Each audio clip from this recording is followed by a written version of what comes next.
केंद्र के आने वाले बजट को लेकर क्या है नीमच जिले के नागरिकों की प्रतिक्रिया, हम दिखाएंगे आपको खास खबर। कोविड-19 के दौर में अब देश की अर्थव्यवस्था को संभालना और विकास को गति देने की जरूरत है। 1 फरवरी को केंद्रीय वित्त मंत्री निर्मला सीतारमण 2021-22 का बजट पेश करने जा रही है। इसमें हेल्थ, मेडिकल रिसर्च, डेवलपमेंट में इन्वेस्ट, टेलीमेडिसिन में कौशल विकास और रोजगार के मोर्चे पर चुनौती आदि अहम है। अब देखना है कि किस तरह का बजट पेश करती है सरकार। क्या उम्मीद है सरकार से? बहुत छोटा सा फैक्ट, लॉकडाउन के बाद जो फाइनेंशियल कंडीशन सबकी बिगड़ी हैं, एक middle class family, lower middle class family की हालत जो बहुत ज़्यादा ख़राब हुई है। एम्प्लॉयमेंट इस कंट्री में बचा नहीं है, प्राइवेटाइजेशन हो रहा है जिससे ऑलरेडी महंगाई बढ़ती जा रही है। अब हम केंद्र सरकार से ये निवेदन करेंगे कि थोड़ी बहुत राहत देते हुए, जो पेट्रोल के डीजल एकदम पेट्रोल और डीजल के प्राइसेस बढ़ाए इन्होंने, गैस सिलेंडर की सब्सिडीज़ कैंसिल करी, इन सब में इम्प्रूवमेंट हो और प्राइवेटाइजेशन को थोड़ा सा इग्नोर करके प्राइसेस पे ध्यान दिया जाए, जिससे मिडिल क्लास फैमिलीज़ और लोअर मिडिल क्लास फैमिलीज़ को ज़्यादा दिक्कत नहीं है। आप छात्रा हैं, क्या उम्मीद करते हो और क्या होना चाहिए छात्रों के लिए? छात्रों के लिए होना चाहिए कि जैसे इन्होंने नीट एग्ज़ाम्स और इन सब के जो प्राइसेस बढ़ाए, एमपी पुलिस की जो वैकेंसीज़ निकली हैं उनकी भी एडमिशन फॉर्म्स की प्राइसेस बढ़ गई हैं, तो बहुत मुश्किल होता है एक परिवार वाले, जिस तरीके से हम लोग पढ़ाई करते हैं, एक मिडिल क्लास फैमिली से होके अच्छे कॉलेज में पढ़ना, अच्छी यूनिवर्सिटी में पढ़ना, है बहुत मुश्किल हो जाता है हमारे लिए जब प्राइसेस इस माहौल में है।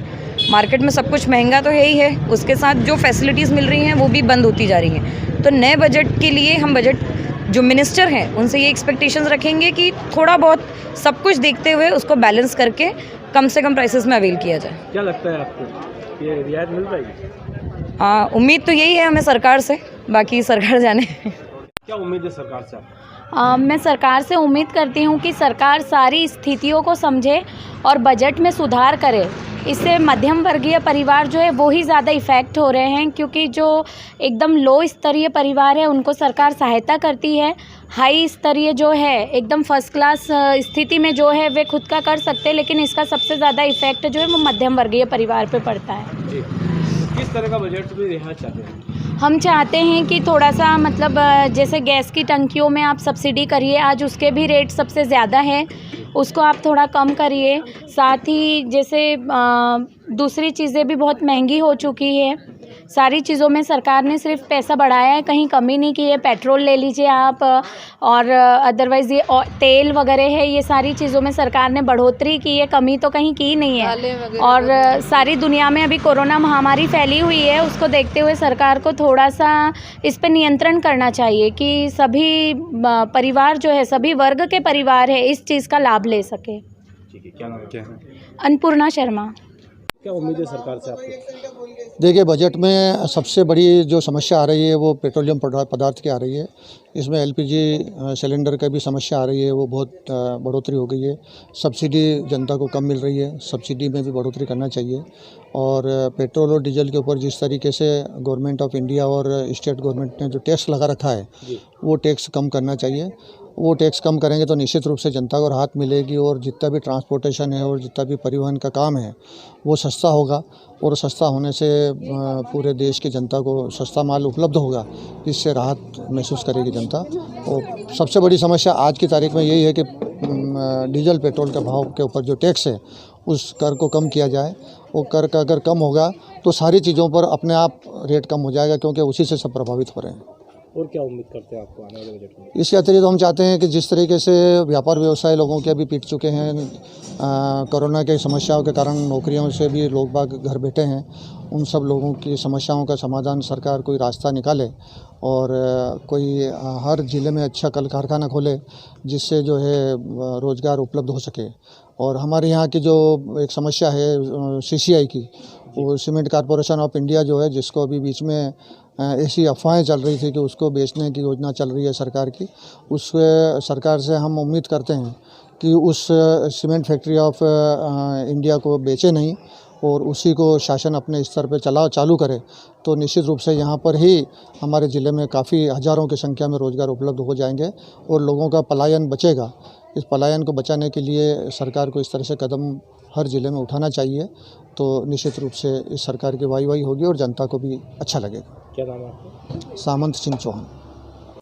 सरकार से जो उम्मीदें हैं वो उम्मीद ये है कि गत वर्ष हमारा जो देश जो है बहुत ही बुरे दौर से गुजरा और कोविड के दौर से गुजरा, और कोविड के दौरान जो है हर वर्ग प्रभावित हुआ, हर व्यापार प्रभावित हुआ, हर तरीके का रोजगार प्रभावित हुआ।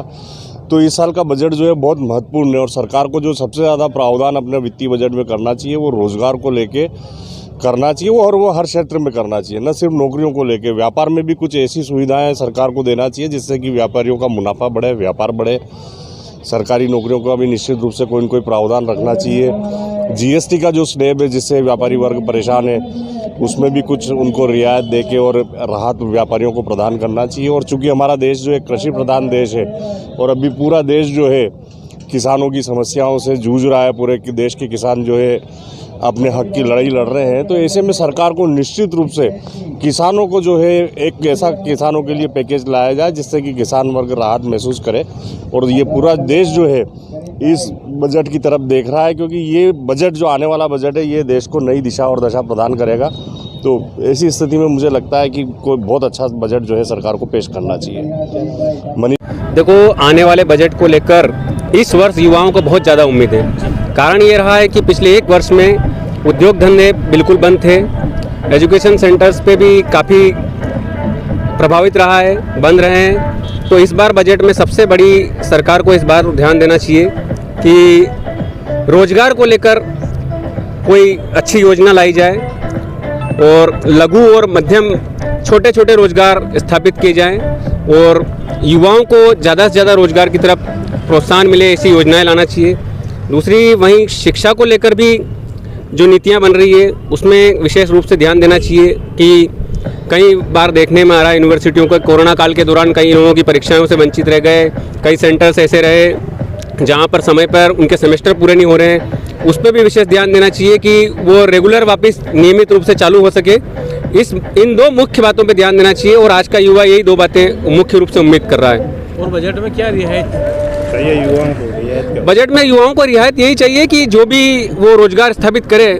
जो बैंकों में आजकल समस्या आती है गारंटी को लेकर, बिना गारंटी के उनको लोन मिले या ऐसी कोई सहज प्रक्रिया हो कि प्रक्रिया में नहीं उलझे कोई भी युवा। हमारे क्षेत्र में पिछले दिनों उदाहरण है युवा मीनाक्षी धाकड़ का, कि उसके लोन के मामले में किस प्रकार बैंक ने उलझाया और बाद में लोन उसको दूसरी बैंक से मिला। तो ऐसी कोई प्रक्रिया के माध्यम से उसको जटिलता न बनाए, सरल प्रक्रिया से युवाओं को लोन दिलवाया जाए, यही मैं चाहूँगा बजट में प्रावधान। क्या नाम है? युगल किशोर बैरागी। किस तरह का बजट चाहते हैं आप? सरकार से यही चाहते हैं कि बजट में जो भी हो बिल्कुल आम आदमी के आवश्यकताओं को ध्यान में रखते हुए होना चाहिए। महंगाई देख लो तो महंगाई के बारे में सरकार को इस बारे में सोचना चाहिए। कोरोना काल से वैसे भी सब परेशान हैं, उसके बाद तो ये बजट जो है आम जनता के लिए राहत वाला बजट होना चाहिए।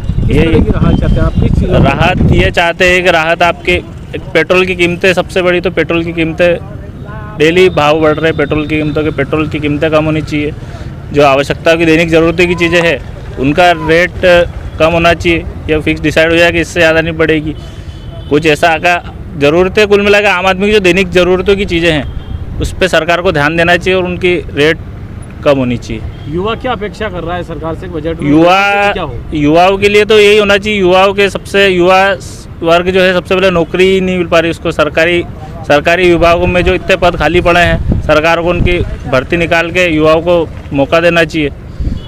रोजगार चाहते हैं युवा आज के। क्या नाम है? मनीष किलोरिया।